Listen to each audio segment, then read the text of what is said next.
Certains l'ont déjà croisé. Mais la plupart du temps, lui préfère être discret et vivre caché, loin des regards.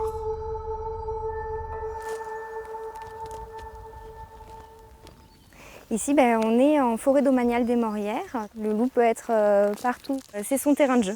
Ce jour-là, nous partons sur les traces du loup avec Noémie Mincé, chargée de mission au sein de Toulon Provence Méditerranée. Sur ce site classé Natura 2000, la présence de l'animal est avérée depuis une vingtaine d'années. Plusieurs meutes vivent dans cette immense forêt. Voilà, donc là on a quelque chose d'intéressant. On a des empreintes qui montrent vraiment bien la démarche du loup au trot. Un peu plus loin, sur ce chemin, plus aucun doute, voilà. Un loup est bien passé par là. On a une crotte de loup, très caractéristique. On voit des ossements et de la matière fécale et énormément de poils de sanglier. Prélèvement ADN, installation de pièges photo, un travail loin des clichés qui permet à ces naturalistes de mieux connaître le loup. Voilà, on a les vidéos de ce matin. Là, un loup. Voilà. Très souvent, une meute peut aller jusqu'à 7 individus, quoi.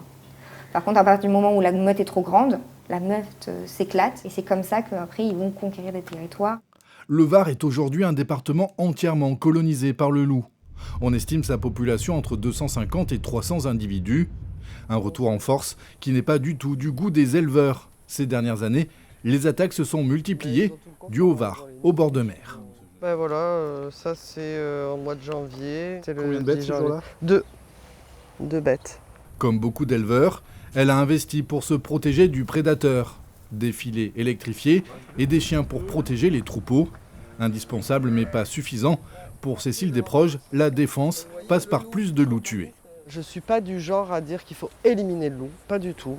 Mais je pense qu'il faut faire savoir aux meutes de loups qui se trouvent chez nous que si tu t'approches de mon troupeau, tu prends une balle. Voilà, c'est clair et net. Sous la pression des éleveurs, le taux de prélèvement du loup est passé l'année dernière de 19 à 21%. Et depuis le 1er avril, plus besoin d'autorisation préalable pour les tirs de défense, une simple déclaration en préfecture suffit. Pour le Var, une évolution mais pas une révolution. Du fait des nombreuses attaques, les tirs étaient déjà facilités. Nous, sur le département du Var, on est classé en cercle 0, 1 et 2, donc les cercles de prédation loup reconnus. Donc quasiment, selon les attaques et l'antériorité des attaques, beaucoup d'éleveurs sont déjà concernés par les tirs de défense. L'an dernier, 11 loups ont été abattus dans le Var, 190 au niveau national. Une chasse aux canidés qui, selon l'association de protection des animaux One Voice, pourrait à terme mettre en péril la présence du loup sur le territoire français, estimé aujourd'hui à environ 1 millier d'individus. On est bien en dessous des recommandations des scientifiques au niveau européen qui estiment qu'une population est pérenne pour les loups avec 2500 individus minimum, dont 500 reproducteurs. Donc déjà, on est quand même très loin d'une population qui augmente. Le loup, sujet de tension et de discorde.